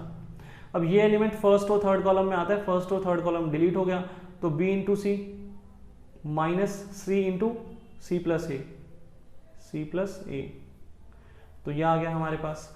अब कैलकुलेशन करेंगे तो 2c वैसे का वैसे इसको अंदर मल्टीप्लाई करते हैं तो ये हो गया ab plus b square minus b c. ऐसे ही यहाँ पे भी ये -2b तो वैसे का वैसे, bc वैसे का वैसे, और यहाँ पे मल्टीप्लाई करेंगे तो c स्क्वायर माइनस ac, ठीक है, ये चीज़ आ गई हमारे पास। इसके बाद अब क्या करेंगे भाई, तो इसके बाद ये जो 2c है इसको भी अंदर मल्टीप्लाई करते हैं, तो देखो 2c इंटू ए बी, तो ये हो गया 2abc। ऐसे ही 2c इंटू बी स्क्वायर, तो प्लस ये वाला प्लस वैसे क्या वैसे, 2c इंटू बी स्क्वायर कितना हो गया, 2b स्क्वायर सी, ठीक है, आगे पीछे लिख सकते हैं, मल्टीप्लीकेशन में 2cb स्क्वायर भी लिख सकते हो, कोई फर्क नहीं पड़ेगा उससे।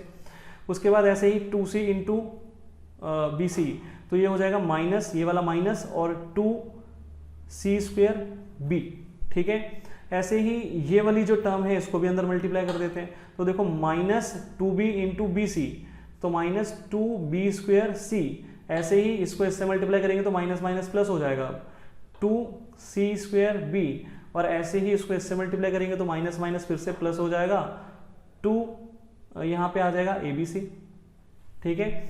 अब एक चीज़ देखो ध्यान से, यहाँ पे 2b स्क्वायर सी जो है ये पॉजिटिव है, यहाँ पे 2b स्क्वायर सी नेगेटिव है, तो ये कैंसिल हो गया आपस में। ऐसे ही यहाँ पे 2c स्क्वायर भी नेगेटिव है, यहाँ पे 2c स्क्वायर भी पॉजिटिव है, तो ये भी कैंसिल हो गया आपस में।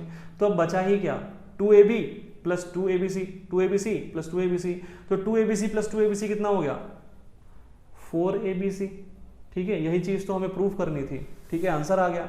तो भाई क्वेश्चन जब मेरे सामने आया तो सबसे पहले मैंने P1 से लेके P5 तक की प्रॉपर्टीज सोची, एप्लीकेबल हुई ही नहीं, सीधा P6 मैंने अप्लाई की। P6 जब मैं अप्लाई करूंगा तो मैं 0 बनाने का सोचूंगा, 0 बनाने के लिए माइंड में मेरे ये ऑपरेशन आया था, मैंने 0 बना दिया यहाँ पे, ठीक है, 0 बना दिया यहाँ पे। अब इसके बाद ज़्यादा जीरोज नहीं बन पा रहे थे इसके बाद, ठीक है, जो ये रिजल्टेंट डिटर्मिनेंट आया था इसमें P1 से P5 तक की कोई प्रॉपर्टी अप्लाई हुई नहीं थी, और P6 अप्लाई अगर मैं करूँ तो कोई जीरोज बन नहीं पाएंगे। अब तो मैंने सीधा एक्सपेंड कर दिया, क्योंकि क्वेश्चन में थोड़ा ना बोला हुआ था कि विदाउट एक्सपेंडिंग करना है, तो हमने क्या कर दिया, एक्सपेंड कर दिया। तो ये हमारा एग्जाम्पल नंबर 14 भी हो गया, एग्जाम्पल 14 हमारा कंप्लीट हो गया। अब इसके बाद हम आगे बढ़ते हैं एग्जाम्पल नंबर 15 की तरफ। एग्जाम्पल 15 क्या है भाई, देखते हैं एक बार। यहाँ पे हमें क्वेश्चन गिवन है, if x, y and z are different, x, y और z डिफरेंट है, अलग अलग है मतलब, and determinant this is equals to 0, तो ये वाला डिटर्मिनेंट जो है ये 0 के इक्वल है, then show that 1 plus x y z equals to 0, तो हमें ये शो करना है कि 1 plus x y z equals to क्या है, 0 है, ठीक है। तो भाई चलिए करते हैं। अब इस तरह के जो क्वेश्चंस है ना ये आपके पेपर में एज इट इज आते हैं, मतलब इनमें कुछ भी चेंज नहीं करेंगे, कोई भी टर्म्स चेंज नहीं होंगी, एज इट इज, जैसे है ज्यों का त्यों एज इट इज आएगा पेपर में। तो भाई देखो अब यहाँ पे क्या कर सकते हैं हम लोग, हमें प्रूफ करना है कि 1 प्लस एक्स वाई जेड किसके इक्वल है, 0 के इक्वल है, और हमें डिटर्मिनेंट जो गिवन है ना यहाँ पे हमें बता रखा है कि ये 0 के इक्वल है, ये वाला डिटर्मिनेंट 0 के इक्वल है, ये वाला डिटर्मिनेंट 0 के इक्वल है, ठीक है। तो हमें ये चीज नहीं प्रूफ करनी कि ये वाला डिटर्मिनेंट 0 के इक्वल है, ये तो उसने गिवन दे ही रखा है, वो बोल रहा है कि if x y z are different and this determinant is equal to 0, तो ये चीज तो उसने बता दी कि ये 0 के इक्वल है, हमें तो ये प्रूफ करना है कि 1 प्लस एक्स वाई जेड किसके इक्वल है, 0 के इक्वल, ठीक है। तो हमें ये चीज प्रूव नहीं करनी कि ये डिटर्मिनेंट 0 के इक्वल है, सबसे पहली बात। अब यहाँ पे जब हम सॉल्यूशन स्टार्ट करेंगे तो देखो क्या होगा, मैं सबसे पहले डिटर्मिनेंट को यहाँ पे नोट डाउन कर लेता हूँ। यहाँ पे x था, यहाँ पे y था, यहाँ पे z था, यहाँ पे x स्क्वायर y स्क्वायर और z स्क्वायर था, यहाँ पे 1 plus x cube, 1 plus y cube और 1 प्लस z क्यूब था, ठीक है। ये चीज़ें यहाँ पे मुझे गिवन थी, ठीक है। अब देखो मैं इस डिटर्मिनेंट को ना थोड़ा सा सिंप्लीफाई करूंगा, इस डिटर्मिनेंट को थोड़ा सिंप्लीफाई करूंगा। कैसे करूंगा? प्रॉपर्टीज लगा के करूंगा, ऑब्वियस सी बात है। तो देखो प्रॉपर्टीज जो है वो सोचते हैं थोड़ा पहले P1, क्या P1 का एप्लीकेशन है कुछ? सारे रोज को कॉलम में कन्वर्ट करने पे आंसर पे कोई फर्क नहीं पड़ता, इस चीज़ का कोई एप्लीकेशन थोड़ी ना होगा यहाँ पे। तो P2 का सोचते हैं भाई, P2 का कोई एप्लीकेशन है? दो रोज को आपस में इंटरचेंज कर सकते हैं क्या? यहाँ पे दो रोज या दो कॉलम्स को आपस में इंटरचेंज करने से कोई बेनिफिट मिलेगा हमको? नहीं मिलेगा। P3 क्या था भाई? P3 ये था कि भाई हम दो रोज या दो कॉलम्स आपस में आइडेंटिकल होंगे तो आंसर 0 आ जाएगा। तो दो रोज या दो कॉलम्स आपस में आइडेंटिकल नहीं है। P4 क्या था? P4 ये था कि भाई अगर मेरे पास कोई कॉमन फैक्टर निकल पा रहा होगा किसी रो या किसी कॉलम में से तो मैं कॉमन फैक्टर ले सकता हूँ। यहाँ पे कोई भी कॉमन फैक्टर किसी रो या कॉलम में आपको नहीं मिलेगा, ठीक है, कोई कॉमन फैक्टर है ही नहीं। P4 भी यहाँ पे एप्लीकेबल नहीं है।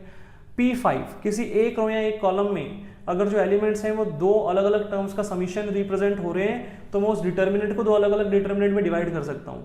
तो भाई ये प्रॉपर्टी यहाँ पे अप्लाई हो पा रही है। कैसे भाई? देखो C3 जो है ना, इसके एलिमेंट्स दो टर्म का समीशन है, ठीक है, तो मैं तोड़ सकता हूँ इस डिटर्मिनेंट को दो अलग अलग डिटर्मिनेंट के अंदर। तो मैं P5 अप्लाई करूंगा। अब देखो P5 अप्लाई करने से क्या होगा? P5 अप्लाई करने से ये वाले एलिमेंट्स तो एज इट इज रहेंगे, ये वाले भी एज इट इज रहेंगे, और थर्ड वाले कॉलम में क्या होगा? जो फर्स्ट एलिमेंट्स हैं वो फर्स्ट डिटर्मिनेंट में आ जाएंगे, और जो सेकंड वाली टर्म्स है वो सारी अलग से सेकंड डिटर्मिनेंट बनाऊंगा मैं समीशन में प्लस में।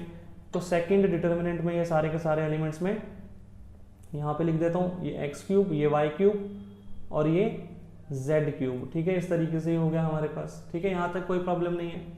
अब इसके बाद देखो, इसके बाद है ना इस वाले डिटर्मिनेंट को भी मैं छेड़ ही नहीं रहा। क्यों? क्योंकि मेरे माइंड में ना देखो एक चीज़ आ रही है, एक चीज़ मेरे माइंड में आ रही है कि देखो यहाँ पे ना कॉमन आ रहा है, x कॉमन है, यहाँ पे y कॉमन है, यहाँ पे z कॉमन है, मतलब यहाँ पे ना P4 एप्लीकेबल हो रही है इस वाले डिटर्मिनेंट में, ठीक है। तो सीधा सीधा भाई यहाँ पे P4 एप्लीकेबल हो रही है। तो एक काम करते हैं, अभी के लिए रुक के ना थोड़ा सा इसको मैं छोड़ देता हूँ, इसको भी मैं नहीं छेड़ रहा है क्योंकि मेरे माइंड में अभी इसके लिए कुछ आया नहीं है, ये थोड़ा ईजी लग रहा है मुझे। तो इसको मैं एज इट इज़ अभी ऐसे कैसे रहने देता हूँ, इसमें कोई प्रॉपर्टी हम नहीं लगा रहे। और यहाँ पे हम लोग प्रॉपर्टी अप्लाई करते हैं, यहाँ पे ना कॉमन ले लेते हैं, P4 अप्लाई कर देता हूँ मैं। P4 अप्लाई कर दिया मैंने, फर्स्ट रो में से x कॉमन आ गया, सेकंड रो में से y कॉमन आ गया, थर्ड रो में से z कॉमन आ गया, तो बाहर क्या आ गया? x into y into z. और अंदर देखो अब क्या बचेगा, यहाँ पे 1, यहाँ पे x, यहाँ पे x स्क्वेयर, यहाँ पे 1, यहाँ पे y, यहाँ पे y स्क्वेयर, यहाँ पे 1, यहाँ पे z, यहाँ पे z स्क्वेयर। ये बचा हमारे पास अंदर, ठीक है, डिटर्मिनेंट के अंदर, ठीक है, ये आ गया हमारे पास। अब एक चीज़ देखना ध्यान से देखो, मेरे पास ये वाला जो डिटर्मिनेंट है और ये वाला जो डिटर्मिनेंट है ना, ये एक जैसे ही लग रहे हैं, लगभग एक जैसे हैं। बस डिफरेंस पता क्या है? डिफरेंस ये है कि यहाँ पे जो 1 1 1 ये वाले जो एलिमेंट्स ये थर्ड कॉलम में और यहाँ पे फर्स्ट कॉलम में आ रखे हैं, ठीक है, ये वाले एलिमेंट्स।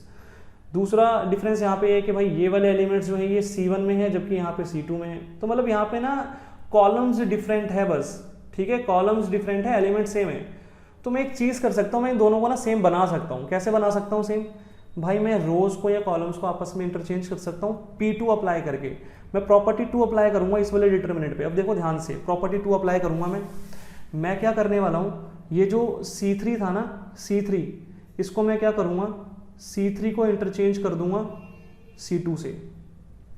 C3 को जब मैं C2 से इंटरचेंज करूंगा, इस चीज़ को माइंड में सोचो कि भाई ये सारे एलिमेंट्स उठ के कहाँ पे आ जाएंगे, यहाँ पे आ जाएंगे, और ये वाले सारे एलिमेंट्स उठ के कहाँ पे आ जाएंगे, यहाँ पे आ जाएंगे।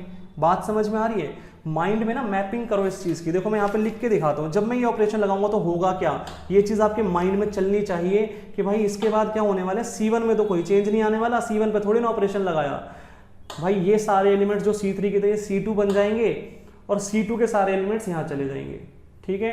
अब देखो ये ऑपरेशन लगाने से एक चीज़ तो हो गई, C3 जो था ना देखो सेम मैच कर गया, C3 यहाँ पे भी यही है, यहाँ पे भी यही है, C3 में तो कोई दिक्कत नहीं है। अब क्या करना है भाई, अब मुझे ये करना है कि ये जो 1 1 1 वाले एलिमेंट्स है इसको यहाँ लेके आना है और ये सारे एलिमेंट्स को यहाँ लेके आना है। तो मैं C1 और C2 को आपस में इंटरचेंज करूंगा, ठीक है। तो मैं साइमल्टेनियसली ऑपरेशन लगा रहा हूँ। यहाँ पे मैं क्या कर रहा हूँ, C1 को इंटरचेंज कर रहा हूँ अब C2 से। तो पहले ये ऑपरेशन लगाया, ये आया मेरे पास, ठीक है, फिर मैंने ये ऑपरेशन लगाया। तो माइंड में ये चीज़ चलनी चाहिए आपके, ठीक है। तो ऐसा करने से देखो अब क्या होगा मैं बताता हूँ आपको। अब यहाँ पे 1 1 1 आ जाएगा, यहाँ पे क्या आने वाला है x y z आ जाएगा, और यहाँ पे x square y square z square आ जाएगा, ठीक है। अब एक चीज़ सोचना, जब मैंने आपको बताया था कि P2 जब मैंने आपको पढ़ाया था तो मैंने आपको बताया था कि जब हम दो कॉलम्स या दो रोज को आपस में इंटरचेंज करते हैं ना, तो डिटर्मिनेंट का जो आंसर है उसका साइन चेंज हो जाता है, -1 से मल्टीप्लाई हो जाता है। तो जब मैंने एक बार ये ऑपरेशन लगाया तो मेरा डिटर्मिनेंट का आंसर -1 से मल्टीप्लाई हुआ, फिर मैंने दोबारा ये ऑपरेशन लगा दिया तो -1 × -1, -1 का स्क्वायर हो गया ना, यहाँ पे -1 का स्क्वायर हो गया, मतलब वो जो इफेक्ट था वो नलीफाई हो गया। अब डिटर्मिनेंट का साइन चेंज नहीं होने वाला, ठीक है। अगर मैं एक बार चेंज करता ना दो कॉलम्स को तो जो साइन चेंज होता मेरा -1 आ जाता है यहाँ पे, लेकिन अब दो बार मैंने ऑपरेशन लगा दिया तो -1 का तो स्क्वायर हो गया बाहर, तो कोई साइन चेंज नहीं होने वाला, ठीक है। उसके बाद ये सब कुछ वैसे का वैसे, इनमें कोई चेंज नहीं आएगा, ठीक है। तो ये सारी की सारी टर्म्स एज इट इज आ जाएगी यहाँ पे। अब एक चीज देखना यहाँ पे ना, ये एक इक्वेशन टाइप बन गई है, इसमें से ना कॉमन आ रहा है। क्या कॉमन आ रहा है? ये पूरा डिटर्मिनेंट देखो दोनों में कॉमन है, तो कॉमन ले लेते हैं, डिटर्मिनेंट को कॉमन ले लेते हैं। तो देखो टेकिंग डिटर्मिनेंट कॉमन, तो मैं डिटर्मिनेंट को कॉमन ले रहा हूँ, ठीक है। कॉमन लेंगे तो देखो ये डिटर्मिनेंट बाहर आ जाएगा हमारे पास, ये डिटर्मिनेंट हमारे पास बाहर आ गया। तो अंदर क्या बचेगा? अंदर हमारे पास ब्रैकेट में क्या बचेगा? ब्रैकेट में ये 1 था हमारे पास, तो 1 + xyz बचेगा, ये बचेगा हमारे पास 1 + xyz बचेगा। अब एक चीज़ समझना, मैंने इस डिटर्मिनेंट को सॉल्व करके ये आंसर लेके आया हूँ मैं, तो ये डिटर्मिनेंट इसके इक्वल हुआ कि नहीं हुआ? ये डिटर्मिनेंट इसके इक्वल हुआ ना। तो एक काम करते हैं, इस चीज़ को लिखते हैं, ये देखो यहाँ पे लिख के दिखा रहा हूँ मैं आपको, ये डिटर्मिनेंट इसके इक्वल है क्योंकि इसी को सॉल्व करके तो ये आया। तो देखो यहाँ पे मैं लिख सकता हूँ ना कि x y z x² y² z² and 1 + x³ 1 + y³ 1 + z³, ये किसके इक्वल है? ये डिटर्मिनेंट किसके इक्वल है? इसके इक्वल है। तो मतलब ये इक्वल है इस वाले डिटर्मिनेंट के। ये चीज़ आपको समझ में आ रही होगी, तो ये चीज़ हमने यहाँ पे लिख दी। अब भाई इसका मैं क्या करूँगा, इसका मैं क्या यूज़ करूँगा? ये दोनों आपस में इक्वल है, इसका क्या यूज़ करूँगा? तो भाई देखो ध्यान से, ये वाला डिटर्मिनेंट जो है ना, ये वाला डिटर्मिनेंट ये 0 के इक्वल था, तो इसका मतलब मैं लिख सकता हूँ कि ये 0 के इक्वल था, ये तो 0 के इक्वल है ना, तो इसकी जगह 0 लिख सकता हूँ मैं। तो ये जो पूरा डिटर्मिनेंट था यहाँ पे 1 + xyz भी था, ये जो पूरा डिटर्मिनेंट था ये भी 0 के इक्वल हो गया, क्योंकि ये 0 के इक्वल था। क्वेश्चन में गिवन था कि ये 0 के इक्वल है ये वाला डिटर्मिनेंट, तो 0 लिख दिया इसकी जगह। तो देखो ये सब कुछ वैसे का वैसे, ये सब कुछ वैसे का वैसे, और यहाँ पे क्या है 1 + xyz। अब मुझे प्रूफ क्या करना था कि 1 + xyz 0 के इक्वल है। तो एक चीज़ देखना, ये दोनों मल्टीप्लीकेशन में, ये डिटर्मिनेंट और ये टर्म मल्टीप्लीकेशन में, तो मैं इसको अपोजिट साइड भेज सकता हूँ ना, 0 से डिवाइड कर सकता हूँ, तो 0 डिवाइडेड बाय समथिंग 0 ही हो जाएगा, 0 ही हो जाएगा। और अपोजिट साइड में क्या बचेगा? 1 + xyz। तो प्रूव हो गया, हैंस प्रूव्ड, हैंस 1 + xyz किसके इक्वल हो गया? प्रूव 0 के, ठीक है। तो ये चीज़ प्रूव हो गई। तो भाई ये बहुत इंपॉर्टेंट क्वेश्चन है, काफ़ी इंपॉर्टेंट क्वेश्चन है, तो अपने आप इसको प्रैक्टिस करना बार बार, ठीक है। तो चलिए स्टूडेंट स्टार्ट करते हैं एग्जाम्पल 16। अब एग्जाम्पल 16 क्या है भाई? देखो एक बार यहाँ पे हमें बोला गया है कि show that this determinant is equals to this equation and this equation is equals to this equation. इसका मतलब ये डिटर्मिनेंट भी इस इक्वेशन के इक्वल है, ठीक है। ये इसके इक्वल है, ये इसके इक्वल है, तो ये इसके इक्वल हो गया, ठीक है। तो हमें ये चीज़ प्रूव करनी है यहाँ पे। तो इसका मतलब सबसे पहले तो हमें ये प्रूव करना है कि ये इसके इक्वल है, उसके बाद आगे का क्वेश्चन बाद में देखेंगे। तो पहले तो इस डिटर्मिनेंट को सॉल्व करके ये वाला आंसर लेके आना है, बस इतना दिमाग में रखना आपने, ठीक है। तो एक काम करते हैं, यहाँ पे मैं ये डिटर्मिनेंट सबसे पहले ना नोट डाउन कर लेता हूँ। और ये खास बात है कि भाई ये क्वेश्चन सुपर डुपर इंपॉर्टेंट है, तो इसको अच्छे से देखना। वैसे तो जितने भी क्वेश्चंस हम कर रहे हैं मैं हमेशा कहता हूँ सारे इंपॉर्टेंट है, पेपर में कुछ भी आ सकता है। मैथ्स के अंदर आपकी प्रैक्टिस ऐसी होनी चाहिए कि भाई जितना भी मैंने कराया है सारा ही आना चाहिए आपको, कुछ बचा नहीं होना चाहिए उसमें से। तो सारे इंपॉर्टेंट है, बट ये थोड़ा ज़्यादा इंपॉर्टेंट है। तो एक काम करते हैं भाई, इसको यहाँ पे नोट डाउन करते हैं। 1 + a 1 1, यहाँ पे 1 1 + b एंड 1, यहाँ पे 1 1 और 1 + c। तो डिटर्मिनेंट को मैंने इस वाले को यहाँ पे नोट डाउन कर लिया। अब मुझे इसको सॉल्व करना है और ये वाला आंसर लेके आना है मुझे यहाँ पे। तो सबसे पहली चीज़ यहाँ पे P1 से लेके P5 तक कोई प्रॉपर्टी एप्लीकेबल नहीं है। आप चाहे ट्राई करके देख लेना, P1 से लेके P5 तक कोई प्रॉपर्टी एप्लीकेबल नहीं है। दूसरी बात, ये थोड़ा स्पेशल क्वेश्चन है, यहाँ पे कुछ ट्रिक्स लग रही हैं इस क्वेश्चन में, ठीक है। कुछ ट्रिक्स है यहाँ पे, स्पेशल क्वेश्चन है ये, पेपर में एज इट इज आते हैं ऐसे क्वेश्चन, रटे रटाए, आपको कुछ एक्स्ट्रा एफर्ट करने की जरूरत नहीं है, बस आप इसको समझ लो, अच्छे से प्रैक्टिस कर लो, पेपर में एज इट इज आएगा ही, कोई चेंजेस नहीं होंगे इसमें बिल्कुल भी। तो भाई यहाँ पे अब ट्रिक क्या है, वो ट्रिक समझते हैं थोड़ी सी। सबसे पहले ना मैं आपको एक बात समझाता हूँ, देखो बात समझो। यहाँ पे जो फर्स्ट टर्म लिखी है वो क्या लिखा हुआ है, 1 + a लिखा हुआ है। मैं यहाँ पे लिखता हूँ 1 + a लिखा मैंने यहाँ पे। अब एक चीज़ समझो, ये जो 1 + a लिखा है, क्या मैं इसको ऐसे लिख सकता हूँ, a + a ऐसे लिख सकता हूँ। 1 + a को a/a+a, ये जो 1 था इसको मैंने a/a लिख दिया, a से कैंसिल होके 1 आएगा ना, तो a/a लिख दिया इस 1 को। ऐसा करने से कोई दिक्कत तो नहीं है किसी को, ठीक है। a/a की फॉर्म में लिख दिया मैंने इस 1 को, ये वाले 1 को, ठीक है। ऐसे देखो जो ये वाली टर्म है, ये वाली टर्म 1 + b है, इसको मैं लिख सकता हूँ b/b+b, ठीक है, b/b+b लिख सकते हैं इसको। सेम तरीके से ये वाली जो टर्म है 1 + c, इसको मैं लिख सकता हूँ c/c+c, ठीक है। यहाँ तक कोई प्रॉब्लम नहीं है, इस तरीके से हम लोग लिख सकते हैं। 1 की जगह मैं a/a भी लिख सकता हूँ, 1 की जगह b/b भी लिख सकता हूँ, 1 की जगह c/c भी लिख सकता हूँ, ठीक है। ये बात आपको समझ में आई होगी। अब मैं क्या करने वाला हूँ, तो सोचते हैं भाई थोड़ा सा, क्या हम लोग यहाँ पे कर सकते हैं। मैं यहाँ पे a, b और c कॉमन लेने वाला हूँ, r1, r2 और r3 में से। देखो भाई ध्यान से देखना, taking a, b and c common from r1, r2 and r3 respectively. इसका मतलब मैं r1 से a कॉमन लूंगा, r2 से b कॉमन लूंगा, r3 से c कॉमन लूंगा। अब एक चीज और समझना, ये वाला जो 1 है ना, ये वाला 1, इस 1 को मैं a/a लिख सकता हूँ, इस वाले 1 को भी मैं a/a लिख सकता हूँ। तो जब मैं r1 से कॉमन लूंगा a, तो क्या होगा, ये चीज आप समझो। देखो मैंने a कॉमन ले लिया r1 से, तो देखो अब रिजल्ट क्या होगा इसका। जब मैं r1 से a कॉमन लूंगा, तो देखो मैंने बताया था इस वाले 1 को मैं क्या लिख सकता हूँ, a/a, तो मैंने a कॉमन ले लिया। अब देखो इसमें से a कॉमन ले लिया, ये फर्स्ट टर्म है, देखो यहाँ पे लिखी हुई है मैंने, इसमें से मैं a कॉमन ले लेता हूँ बाहर, तो अंदर क्या बचेगा, देखो a कॉमन लेने के बाद 1/a+a बचेगा ना, 1/a+1 सॉरी, ये बचेगा ना मेरे पास, ये बचेगा a कॉमन लेने के बाद, ये a कॉमन ले लिया और अंदर ये बचा, ठीक है। तो ये वाली टर्म की जगह मैं लिख सकता हूँ ना, ये 1/a+1 लिख सकता हूँ मैं यहाँ पे। ऐसे ही ये जो 1 था इसको मैं a/a लिख रहा हूँ, तो इसमें से अगर मैंने a कॉमन लिया तो अंदर क्या बचा, 1/a बचा ना, तो मैंने a कॉमन लिया तो यहाँ पे बचा 1/a, और ऐसे यहाँ पे भी 1/a। ये चीज़ आपको समझ में आई। सबसे पहले दोबारा से बताता हूँ मैं एक बार, मैंने आपको बताया था कि ये जो 1 है इसको मैं a/a लिख सकता हूँ, यहाँ पे भी a/a, यहाँ पे भी a/a।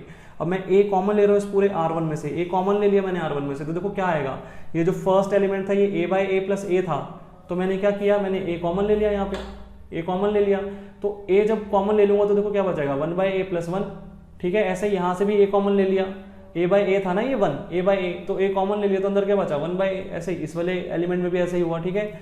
सेम चीज r2 पे अप्लाई करते हैं, r2 से मैंने b कॉमन लिया, अब ये b/b है तो 1/b बचेगा यहाँ पे, ये b/b है तो यहाँ पे 1/b, और ये b था तो यहाँ पे कॉमन लेने के बाद 1 बचेगा, ठीक है, 1/b+1 हो गया, और यहाँ पे b/b था तो यहाँ पे 1/b बचेगा कॉमन लेने के बाद। ऐसे ही r3 से मैं c कॉमन ले रहा हूँ, r3 से c कॉमन लिया तो यहाँ पे 1/c, यहाँ पे 1/c, और यहाँ पे 1/c+1, ठीक है। ये चीज़ मेरे पास आ गई, ठीक है भाई। ये क्वेश्चन ट्रिक्स पे बेस्ड है, तो आपको ये ट्रिक्स समझनी ही पड़ेंगी, ठीक है, प्रैक्टिस करनी ही पड़ेगी। मेरे पास भी कोई चारा नहीं है इसके अलावा, क्योंकि अल्टरनेटिव वे ही नहीं है कोई इस क्वेश्चन को करने का। अब देखो भाई, अब क्या होगा, अब यहाँ पे ना एक ऑपरेशन में अप्लाई कर सकता हूँ। देखो यहाँ पे 1 है, 1/a है, 1/b 1/c, और सेम ट्रेंड आपको यहाँ पे भी दिखेगा, 1/a 1, 1/b 1/c, same trend यहाँ पे 1, 1/a 1/b 1/c। तो मैं क्या कर सकता हूँ ना, मैं r1 में चेंज ला के यहाँ पे कर सकता हूँ r1 + r2 + r3, ये चीज़ मैं यहाँ पे कर सकता हूँ, r1 + r2 + r3, ठीक है। ऐसा करने से क्या होगा, देखो भाई ये abc तो एज इट इज रहेगा। अब यहाँ पे ना जो फर्स्ट एलिमेंट होगा वो सब में सेम हो जाएगा, 1 + 1/a + 1/b + 1/c, सेम यहाँ पे होगा 1 + 1/a + 1/b + 1/c, ठीक है, सारा ऐड हो जाएगा, तो 1 + 1/a + 1/b + 1/c, सेम चीज़ यहाँ पे 1 + 1/a + 1/b + 1/c, ठीक है, सेम चीज़ यहाँ पे हो गई। R2 में कोई चेंज नहीं, R2 के सारे एलिमेंट्स एज इट इज वैसे के वैसे, R2 में कोई चेंज नहीं, R3 में भी कोई चेंज नहीं, यहाँ पे भी ऐसे ही सेम एज इट इज़, ठीक है, कोई चेंज नहीं यहाँ पे। अब देखो R1 में से कॉमन आ रहा है, ये सारे एलिमेंट्स देखो सेम है ना R1 में, तो कॉमन आ गया R1 में से, तो कॉमन ले लेते हैं, taking 1 + 1/a + 1/b + 1/c common from R1। तो R1 में से मैं ये एलिमेंट्स सारे क्या कर लूंगा, कॉमन ले लूंगा। तो कॉमन ले लेते हैं भाई, बाहर अब हमारे पास a b c था ना, तो मल्टीप्लीकेशन में अब ये भी आ गया 1 + 1/a + 1/b + 1/c, ये भी कॉमन आ गया। तो देखो अब अंदर क्या बचा हमारे पास, तो यहाँ पे 1 बचा, यहाँ पे भी 1 बचा, यहाँ पे भी 1 बचा, यहाँ पे तो एज इट इज़ 1/b था, यहाँ पे 1/b + 1 था, यहाँ पे 1/b था, यहाँ पे 1/c 1/c 1/c + 1, ठीक है। तो ये एलिमेंट्स हमारे पास इस तरीके से आ गए, ठीक है। यहाँ तक आपको कोई डाउट नहीं होगा। अब सोचते हैं भाई अब क्या करना है, अब किस तरीके से हम लोग सॉल्व कर सकते हैं इस क्वेश्चन को। अब हमारे पास देखो हमें जो चीज़ प्रूव करनी थी वो क्या थी, इधर देखो ध्यान से, इसको इसके इक्वल प्रूव करना था ना, तो यहाँ पे a × b × c × 1 + 1/a + 1/b + 1/c ये चीज़ लानी थी। तो ये चीज़ देखो हमारे पास कॉमन में आ चुकी है, बट अभी तक ये डिटर्मिनेंट सॉल्व नहीं हुआ, मुझे इसका आंसर लाना पड़ेगा। अब वैसे अगर सोचा जाए तो इसका आंसर है ना 1 आएगा, क्योंकि देखो 1 को इससे मल्टीप्लाई करूंगा तभी तो ये टर्म आएगी पूरी की पूरी, मुझे तो यही आंसर लेके आना है सिर्फ। तो मतलब इस डिटर्मिनेंट का आंसर 1 होना चाहिए तभी होगा ये, लेकिन मुझे सॉल्व तो करके दिखाना ही पड़ेगा कि भाई इसका आंसर 1 है, ठीक है। तो ये चीज़ अब कैसे करूँ, इस डिटर्मिनेंट के ऊपर क्या कोई प्रॉपर्टी लग रही है P1 से लेके P5 तक? तो नहीं भाई, कोई भी प्रॉपर्टी एप्लीकेबल नहीं है, P1 से लेके P5 तक कोई प्रॉपर्टी एप्लीकेबल नहीं है। तो क्या करें अब, तो भाई अब मुझे P6 लगानी पड़ेगी, मुझे जीरोस बनाने पड़ेंगे, ज़्यादा से ज़्यादा जीरोस बनाऊंगा तो हो जाएगा क्वेश्चन सॉल्व।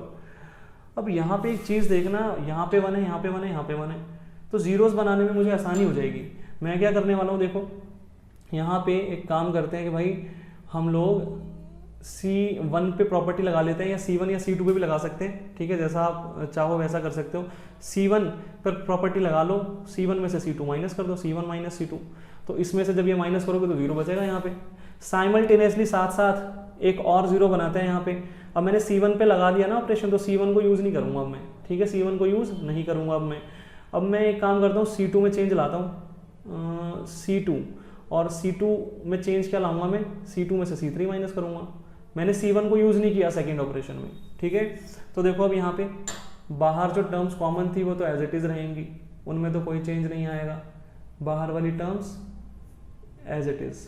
अब अंदर देखो ये वाला ऑपरेशन अप्लाई करेंगे, C1 - C2, तो 1 - 1, C1 में 0 बचा, यहाँ पे 1/b - 1/b + 1। तो भाई देखो 1/b यहाँ पे लिख के दिखाता हूँ, देखो मैं आपको, 1/b minus bracket 1/b + 1, bracket खुलेगा साइन चेंज, तो 1/b - 1/b - 1, तो 1/b से 1/b कैंसिल, तो यहाँ पे -1। ऐसे ही 1/c - 1/c कितना हो गया, 0 हो गया, ठीक है। अब C2 पे ऑपरेशन लगाना है, तो देखो भाई 1 - 1 0, 1/b + 1 - 1/b, तो 1/b से 1/b कैंसिल, यहाँ पे 1 बचेगा।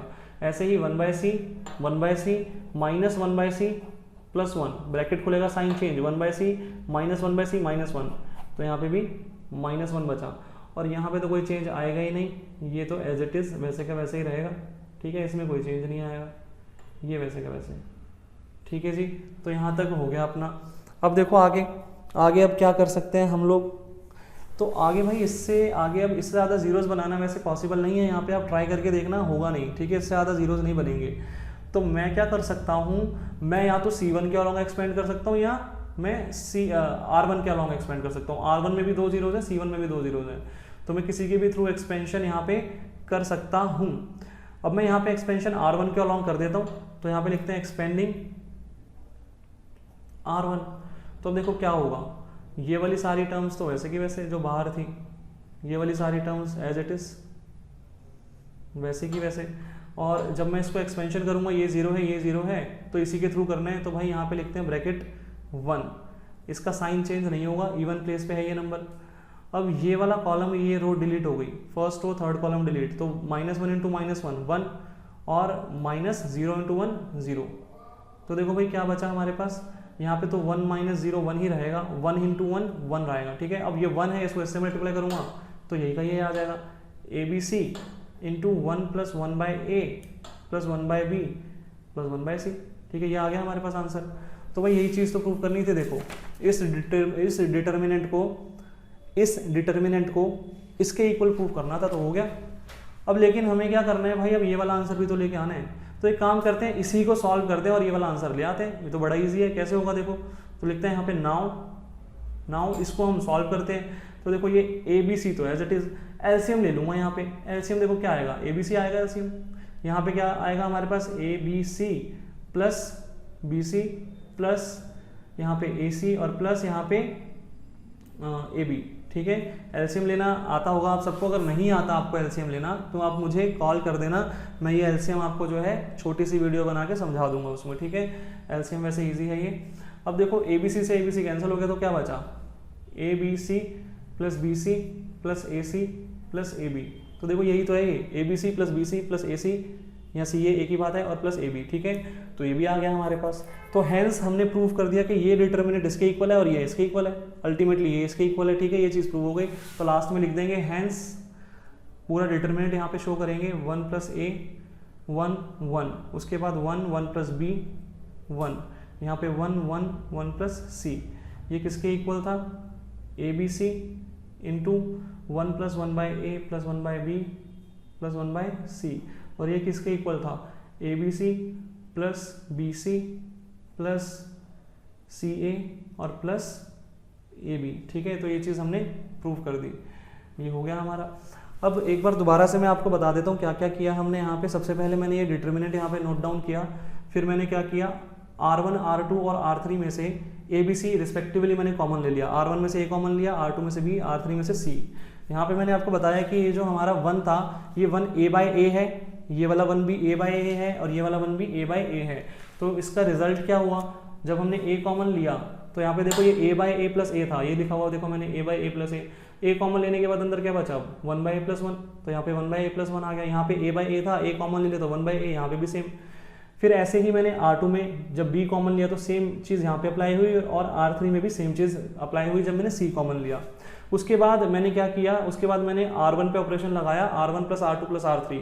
तो ये सारे एलिमेंट्स देखो ऐसे सेम आ गए, मैंने कॉमन ले लिया, ये कॉमन ले लिया। देखो कॉमन लेने के बाद क्या हुआ, कॉमन लेने के बाद ये डिटर्मिनेंट बचा था भाई। अब कोई ऑपरेशंस इस पे अप्लाई हो नहीं रहे थे P1 से लेके P5 तक, तो मैंने क्या किया, एक्सपेंशन करने का सोचा। एक्सपेंशन करने के लिए भाई ज़्यादा से ज़्यादा जीरोस बनाने थे, तो यहाँ पे दिमाग में आया कि यहाँ पे भी बने, यहाँ पे भी बने, यहाँ पे भी बने। तो मैंने जीरोस बनाने के लिए यहाँ पे ऑपरेशन लगा दिया, C1 goes to C1 minus C2 and simultaneously C2 पे ऑपरेशन लगाया, C2 माइनस C3। C1 का यूज़ इस वाले ऑपरेशन में अप्लाई नहीं किया। उसके बाद भाई जीरोस बन गए, तो मैंने R1 के अलग एक्सपेंड कर दिया, मेरे पास ये वाला आंसर आ गया था, ये वाला। उसके बाद मैंने इसको आगे फर्दर सॉल्व किया तो मेरे पास ये वाला भी आंसर आ गया, ठीक है। तो इस तरीके से ये हमारा एग्जाम्पल नंबर 16 था। ये बहुत ज़्यादा इंपॉर्टेंट है, इस एक्सरसाइज में बहुत ज़्यादा इंपॉर्टेंट है। अब हमारे सारे के सारे एग्जाम्पल्स जो थे इस एक्सरसाइज के वो कंप्लीट हो चुके हैं। अब आपका होमवर्क क्या है भाई, जितने भी एग्जाम्पल्स हमने अब तक किए हैं ना, बस आपको यही करने हैं। मैं बहुत स्लोली चल रहा हूँ, बहुत स्लोली चल रहा हूँ, ठीक है। बिल्कुल भी मैं भाग नहीं रहा, छोटी छोटी क्लासेस बना रहा हूँ, आधे आधे घंटे की, 40-40 मिनट की मैक्सिमम, ठीक है। मैथ्स की ज़्यादातर क्लासेस वैसे आधे घंटे के आसपास की होंगी। उसका रीज़न भी यही है कि भाई आपको अंडरस्टैंडिंग अच्छी हो, ठीक है। तो अब आपका काम है कि आपको अच्छे से बार बार प्रैक्टिस करनी है। मैथ्स के अंदर कोई भी मार्क्स आपको नहीं दिला सकता। ज़्यादातर बच्चे बोलते हैं भाई मैथ्स है ना समझ नहीं आती। भाई समझ क्यों आएगी भाई आपको, आप लोग पढ़ते ही नहीं हो तो समझ कहाँ से आ जाएगी, ठीक है। तो ट्राई करो एटलीस्ट यार, बार बार उसको प्रैक्टिस करो। नहीं आता, एक बार नहीं आएगा, 2 बार नहीं आएगा, 3 बार नहीं आएगा, चौथी बार तो आएगा, ठीक है। एफर्ट्स तो डालो खुद के उसके अंदर, एफर्ट्स करोगे तो आएगा, नहीं करोगे एफर्ट्स तो थोड़ी ना आएगा समझ में। एफर्ट करो, आएगा, जरूर आएगा समझ में, मेरी गारंटी है, ठीक है।